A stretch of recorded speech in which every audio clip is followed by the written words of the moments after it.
Hey everyone, just a quick reminder before the show to do our sponsorship survey when you have a minute. It'll really help us find the best sponsor for our audience and help the show grow and become better. Thanks a lot and appreciate it. Also, don't forget to join us on our social medias, and if you'd like to be a guest, remember, email us at pod.fandoms@gmail.com. Enjoy the show. Fandoms here, we share the love. Every topic you're dreaming of. Join the chat, let's fan away. This is Fandoms, come and stay.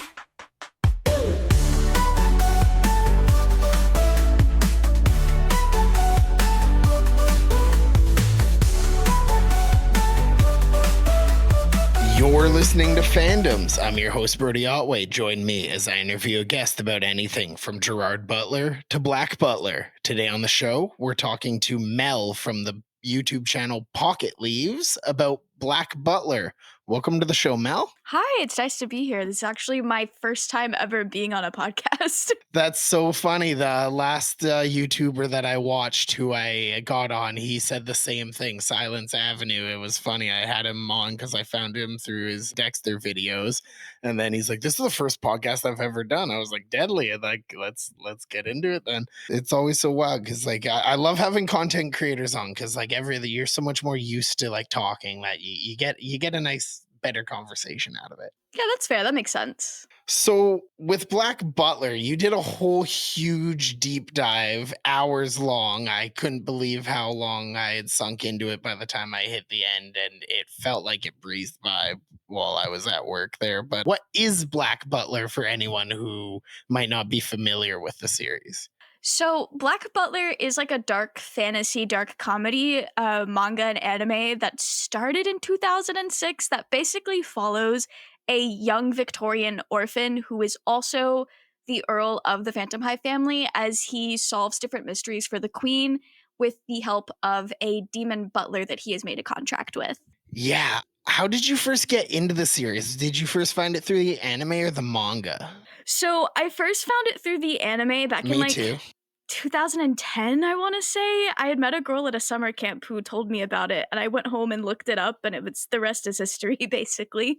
I think for me it was like 2013. I think like 17, 18. I was living in my my first apartment by myself, and I just found it on some streaming platform, and I was like, "Oh, let's throw it on." And I was like, "Man, I really like this." And then season 2 happened, and I was like, I don't know how I feel about this. And then I found out that there was like way different in the manga. So it was one of the first few mangas that I started collecting again when I started collecting manga. I think I should still have the first like five or six volumes kicking around somewhere. And I was like, man, this is so much better. And then eventually, I think it was like when my daughter was first born, around 2015, I found out that they had reanimated some of the manga, and I was like, man, this is confusing as hell. I was like, where is season 2? And then I was like, oh, that's completely anime only. Yeah, I remember when the Book of Circus anime came out, there was a lot of big stink in the fandom over whether it should be called season 3 or treated as like an entirely different anime. Yeah, the Crunchyroll watch order is confusing. When I went to go rewatch it recently, I was like, man, they just have season 2 listed there and then season 3 Book of Circus. I was like, because like doesn't CL, like spoiler alert for the anime, doesn't CL die in like season 2 and then come back as a demon? Yeah, so he actually dies at the end of season 1, and then Right. season 2 is like him turning into a demon at the end, and it does not flow well into all of the other anime that comes after. Right? It's bizarre. So, yeah, the anime takes quite a bit of creative liberties, especially with season 2. How do you feel about it overall? Do you like some of the things they did, or do you wish they would have just kind of held off and waited till there was enough manga to adapt? So I've been watching anime long enough to know that like that's just what they did with animes at a certain point, like in the 2000s, and I kind of hate it, but at the same time I'm of the like conspiracy belief that the showrunners or like the producers for season 1 had some sort of an outline of things that were going to happen in the manga. And in a way, season 1 kind of feels like it's this really weird fever dream, like creative liberties version of what we have in the manga. Like there's a lot of parallels that kind of make you feel crazy when you start to talk about the ways that like it matches up. Yeah. So I enjoy season 1. Season 2 I've not watched in its entirety since I was like 14 years old, so it's a little bit harder to like give an opinion, but I do remember really liking it.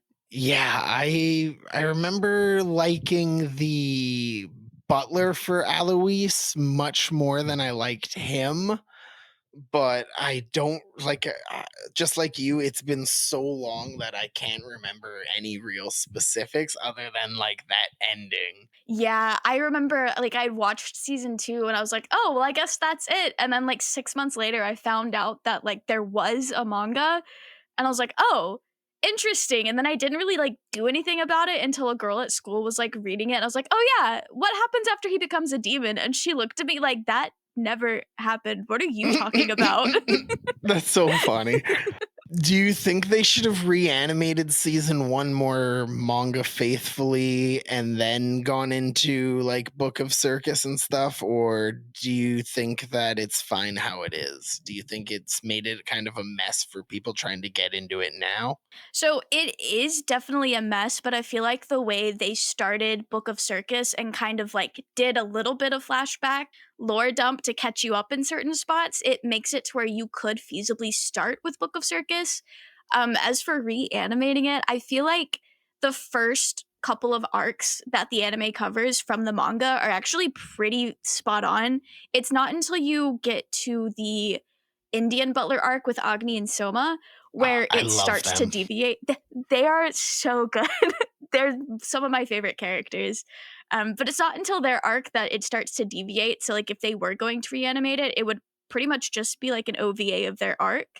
And I'm not quite sure if that would like be something they would consider worth reanimating. So I was trying to be sneaky and watching Black Butler with like my phone on my janitor card at work, and one of the security guys walked by, and he's from India, and he just stopped, and I seen him staring at my cart, and I'm like, oh, is he like, is he mad about that? I was like, what's he doing? And then he turns around and he looks at me, he goes, "What are you watching?" And I was just like, Black Butler, and he goes, "It's got Indian guys." I was like, yeah. He's like, "I'm gonna go check it out." And then he got back to me a few days later. He's like, "I love it." And I was just like, yes. I was like, Oh, that's so awesome. So fun. yeah, no, I'm hoping I hope I run into him again on next time I'm at work so I can ask him where he's at in the show. That is so fun. I love that you're like spreading the Black Butler agenda. Oh, I accidentally did it with G Gundam too. I was watching it in the gym at work, and these two guys were like staring at my screen, and I was like, "Do you want me to take out my headphones?" And they were just like, "Yeah, sure." And we all ended up just watching this corny ass anime together, laughing our asses off while we were working out. It was fun. I'm slowly spreading anime through this like macho work camp. That sounds like such a good time, honestly. Yeah, it's pretty fun. It's you meet some interesting people. It's like so there's so many people up there who are like they're like closet anime fans, and then they're just like see somebody watching it openly, and they're just like, okay, I'll indulge. So mine are probably Soma and Agni, but who are your favorite characters in Black Butler? Honestly, it kind of just depends on the day because I feel like at any given time, every single character has been my favorite character. But the one that I've been thinking the most about is actually a character who just got introduced in the manga this year. His name is Modri Vladis, and we do not know a lot about him, but he's had a very interesting introduction so far. I don't want to get into spoilers since it's new, but I guess like as far as anime goes or like characters that have been animated, obviously CL is my son. I will defend that child to the day I die. And I also really enjoyed Macmillan from the school arc. He's just a silly little guy, and I thought that he was adorable. Yeah, I thought he was a pretty good character. I liked how he was just wanting to be CL's bestie, and then CL was just like completely cold shoulder, like how he is to everybody. And it's just like I don't know. I was rooting for Macmillan. I was hoping he'd crack CL's shell. Yeah, I think if CL maybe had a little bit more of a normal life, he definitely would have cracked that shell a little bit. But like school life is just not for How do him. you get attached to people when you know you're gonna be devoured by a demon as soon as you like the one thing that I'm was really confused about for the longest time was like I was like, who is he trying to get revenge on if everybody in the room was killed by Sebastian? And so like that was is it the people that sold him? Is that the goal? Like So his goal is to kind of figure out exactly why this happened and like trace it back to like the reason. So it would be the people that were in the room that already died, the people that sold him, the people that kidnapped him, but also the mastermind behind the attack on his home. okay, this Yeah, that makes sense because it's a yeah, little bit I was literally like, when we got to the scene where it was revealed like everything that happened. I was like, okay, wait, so who is he after then? And that makes a lot of sense. That's actually, I feel a little dumb now. I think it's kind of interesting though, like in the manga he says he wants revenge, but then like when he actually explains it, it's like you kind of just want to know what's going on. Like that's kind of your biggest goal here is just to understand like what happened and figure out like who was behind it. Yeah, yeah, it's such a good premise. Like I love the premise of the demon taking on the disguise of the butler because he has to serve him anyways and he's a rich little pampered kid and I don't know. Like watching it, like the series, I was like, I could not let people dress me. I was like, I could not be that reliant on people. I was like, and that's like reality to like people back then. Like it's wild. Yeah, I've seen that a lot in media depicting the nobility of the like Victorian era and earlier, and it does seem like just overwhelming just to have that many people like seeing after you, but also like dressing yourself. I feel like is such a basic thing that most people can figure out pretty easily. I would also hate to like be seen after like that. And I like how it comes into play during like the circus arc, like him not being able to dress himself properly, kind of like it shows up with With doll or yes. okay. Yes, that's it. And yeah, no, the series does so much interesting things and I like how it doesn't stick to the timeline wholly. Like we get like stuff like tanks and the Reapers have like crazy wild weapons like a lawnmower and stuff. Yeah, there's actually like there's been a fan theory for a while that the Reapers are not like they're from like outside of the timeline. So like for example, let's say somebody died and became a Reaper today in 2025, but they would still like exist in the Black Butler universe's like Reaper office is like how the theory goes, and that's to like explain why Ronald has like Adidas shoes and people just have things that don't make sense for the timeline. Yes, I love like there's not a Reaper so far that I haven't been like, I love this guy. All of the Reapers are just so fun. Yeah, it's, who would be your least favorite character? For me, like when I was younger, I couldn't stand Grell, and now like Grell's one of my favorites. I was like, I don't know why I disliked the character so much. Maybe it was just because early on it was just, oh god, I love you, Sebastian. But like after reading the manga, I was like, man, I love this character. She is great. She is so iconic. I think the character that I've always like hated or at least disliked is actually the Viscount Druid. Yeah, most all the yuck characters I kind of have to lump together there. Like there's quite a bit of that iffiness in the series that was what made my one coworker with who I was talking anime with hesitant to watch it. He's like, I've heard a lot of ick things about the series. I was like, it's I think it's more Yeah. like fandom shipping than like the actual thing. And I think it's because I was thinking like there's a lot less of it in the manga. Eh? So I will say there's like some fan service things thrown here and there that kind of like Yeah. bait for that. But as far as like actual events depicted, the manga does, aside from Druid's character, it does handle things with a level of seriousness that I think like it does it pretty well. I just have special beef with Druid because I heard at one point that he was only supposed to be like a character in the beginning and wasn't supposed to show back up again, but Yana Taboso enjoyed his performance, like the actor for him in it was either the season 1 of the anime or maybe one of the musicals, so she just kept writing him in. And all of the other characters are like, "Can we kill this guy yet?" And I'm just like, "Please do. Please do. You never know when he's gonna show up." That's wild. So it's all because of a stage play that he's become reoccurring. Stage play or the anime voice actor, I don't remember which. I would have to look that back up again. Either way, that's wild. Like, yeah, no, he's a character I would like to see get some comeuppance. So, what's your favorite story arc so far? Which of the arcs has been your favorite? So the Weston arc, the school arc, and the circus arc are kind of tied for my top two favorites. I really enjoy a lot of like stories set at boarding schools. Something about that like single setting story and how it's like that forced proximity kind of forces all of the characters to, I guess, get to know each other better than they normally would is just really interesting to me. And the circus arc, I just really like the aesthetic and the vibes. Yeah, I get it. I love the circus arc. I read up to the beginning of the I can never remember the actual name of the boat in the show, but the arc on the ship there. And then with the anime, I still haven't checked out Weston. I did watch your video on it because I was like, whatever, I don't mind a bit of spoilers. Like I'll go in knowing, but I'm probably going to check that out once I get there. I've been working through my list of other things I have to watch for my other podcast, Hey Anime, but Black Butler, I hopefully I'll have you on that until we can talk about season 1 more in depth this specifically, and that'll be cool. But what do you think of the live action and the stage plays? We touched on them briefly there with the voice actor, but what do you think of them in general? I just watched your video on the live action one, actually. That's how I thought of this question. So I'll talk about the live action first since there's less to say about that. I enjoyed it the first time I watched it when I was like 17 years old.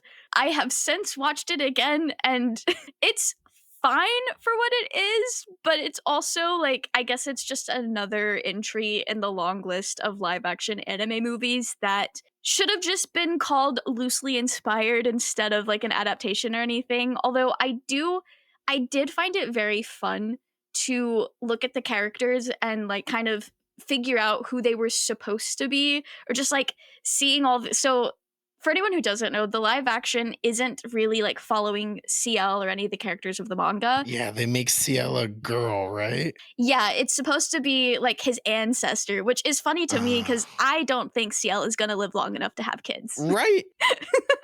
So it's following his ancestors who make a deal with Sebastian, and it's just kind of fun to see all of like how the characters like are supposed to be different versions of the already existing characters, and I thought that was fun.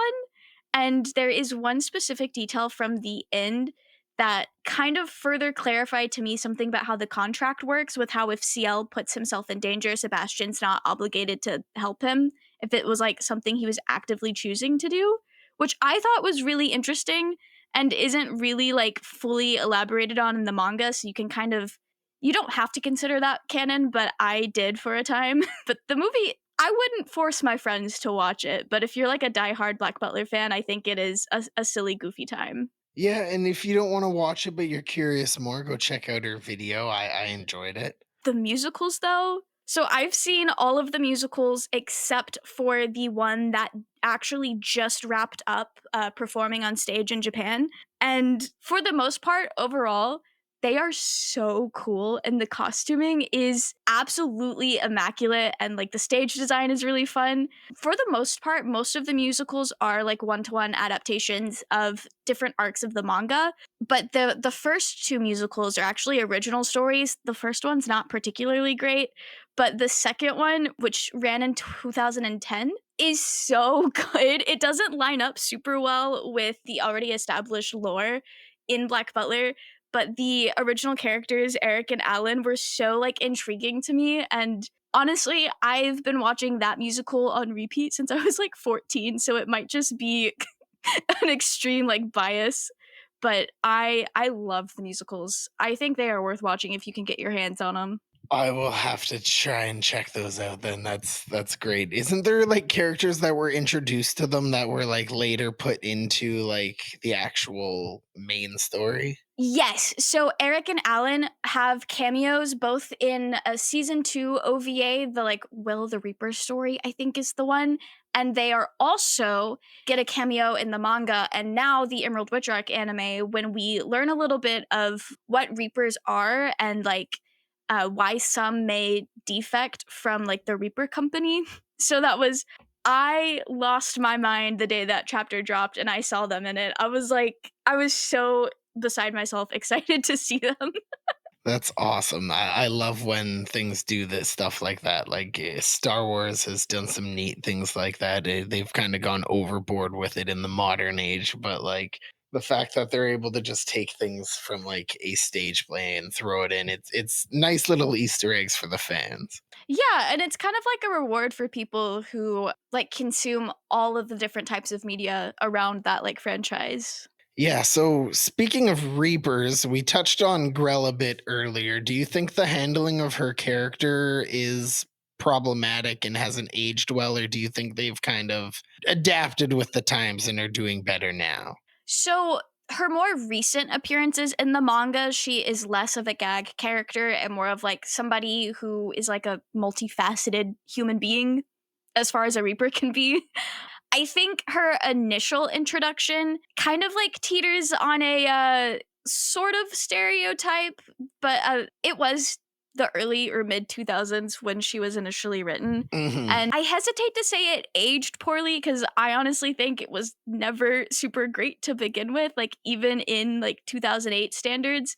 But the one thing that I think has not done very well and has not really like changed about her is the way that every other character in the manga refers to her as a man despite her consistently like saying she's a woman and having characters that don't really seem to antagonize her still refer to as a man kind of creates this issue, at least in like the English speaking fandom, because I can't speak for how she's referred to in the original Japanese, but in the English speaking fandom, for a long time, there was a lot of fighting over if she was actually a woman or not because a lot of people were saying, "Oh, just take her word for it." And like, yes, absolutely. But then there were some people being like, "Well, all these other characters refer to her as a man, so is she actually a woman?" And that's annoying. I have heard that Yana Toboso has kind of like tried not to have Grell be or to try to have Grell be a little bit more of a serious character or just not as bad of representation.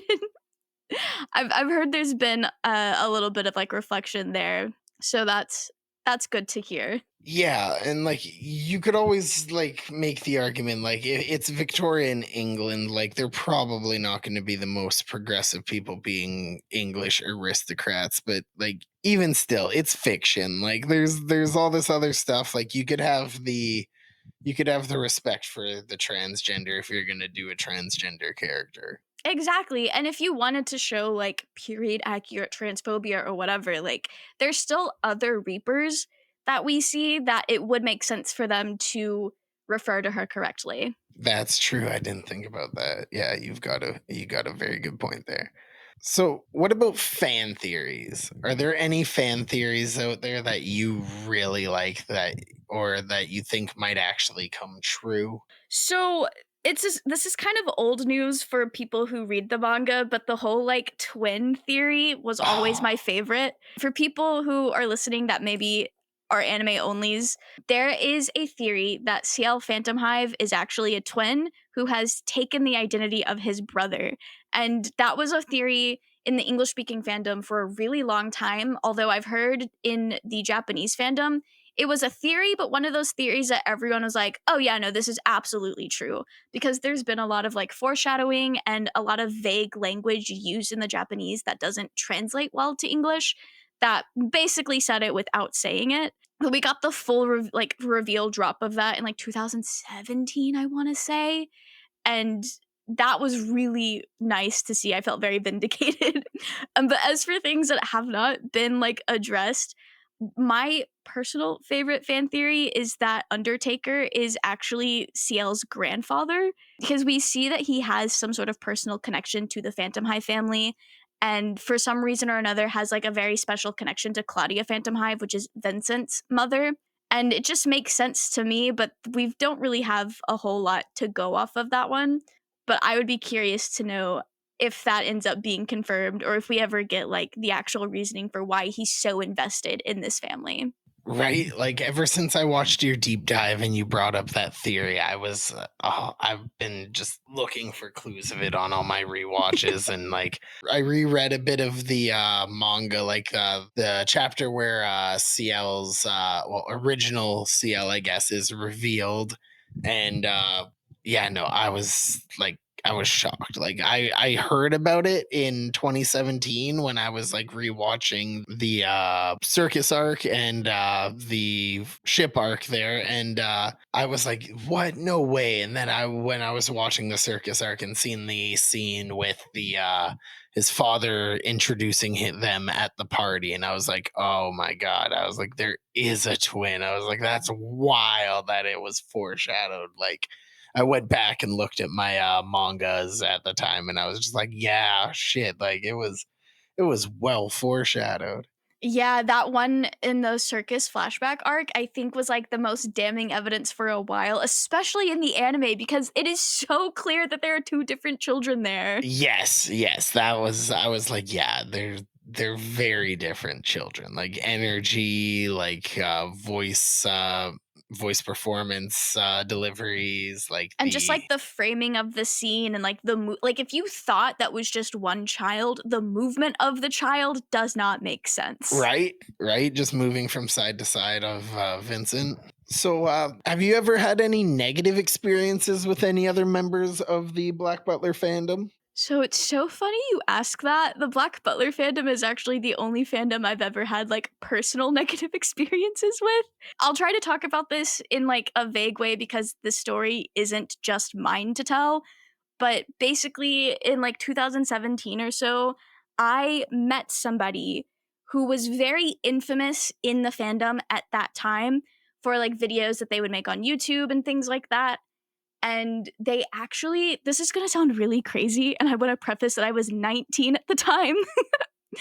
They actually had this like group of people where we all believed that we were the reincarnations of characters from Black Butler, and it was kind of like What? this cult that they had pieced together.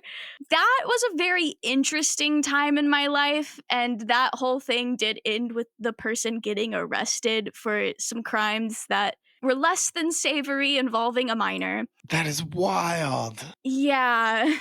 Luckily, so I will say out of like that whole group, I think I kind of got out of it the least scarred, but it was definitely an eye-opening experience of like different types of people you should be careful encountering just like in the wild in fandom. Yeah, that's wild. I definitely never would have took you for that to fall for something like that watching your videos. You seem so self-aware and everything and like so aware of the fandom when you're talking about it all. That's such a wild experience to have had. Yeah, it's amazing what like having these wild experiences, but then also like growing up and having your brain develop will do to a person. Yeah, no, that's crazy. Like I've definitely like I know the feeling of looking back and being like, how could I have done something like that, or how could I have believed something like that? But like, you definitely win the award for worst fan experience on fandoms. Yeah, that's nuts. So the dude went down for some crazy shit. It sounds like. Yeah, I don't really know what all happened after that. I know a lot of us like don't really speak to each other anymore. I can understand why. Yeah, it was definitely a very interesting time in my life to say the least. Well, it's cool that that experience hasn't ruined the series for you because like there's some people who just probably wouldn't be able to look at the series the same way at all after that. I actually had to take a break from it for a while. Like I know there I was don't at blame least an you. entire year where I just didn't even like read the manga. Like I had completely disconnected from it for a while. That's totally understandable. Like you had a wild experience. That's actually so crazy. Like, man, that's definitely a most interesting story I've had about a bad experience on fandoms. Yeah. So, what was it that inspired you to do YouTube and content creation? So the whole like I guess it goes back to like I don't know if anyone remembers the Nickelodeon show iCarly, Oh yeah, but basically they had like a web series that they would like I don't know if they were streaming. I don't think that part matters. But I always thought that was super cool. And when I was a kid, I had a cousin who dabbled in making YouTube videos.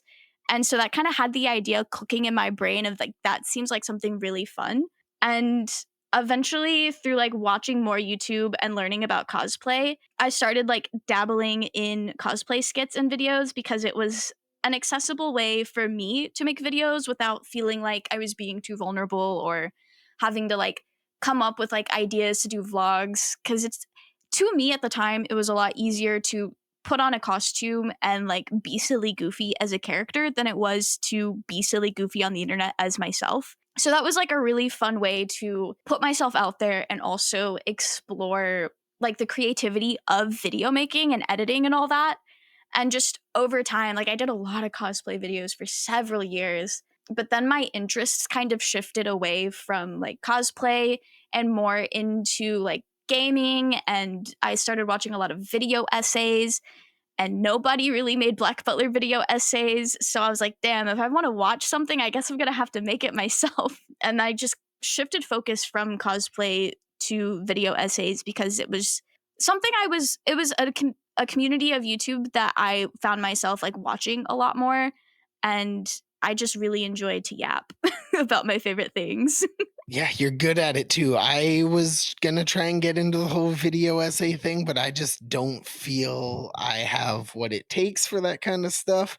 But I love binging them. Like, it's funny that you mentioned iCarly because my next recording later today with someone else, he did a huge retrospective on iCarly, and that was like randomly popped up in my stuff one time, and that's how I found him. And then I started watching other stuff by him, Quentin reviews, and he's coming on to talk about Jack and Daxter. So totally unrelated to iCarly about what we're talking about. But yeah, it's kind of funny that you mention iCarly there because that's literally how I found the next guest. And That is so fun. I never really watched iCarly growing up. Like I was just like a couple years late where like I knew Miranda Cosgrove from like Drake and Josh and School of Rock.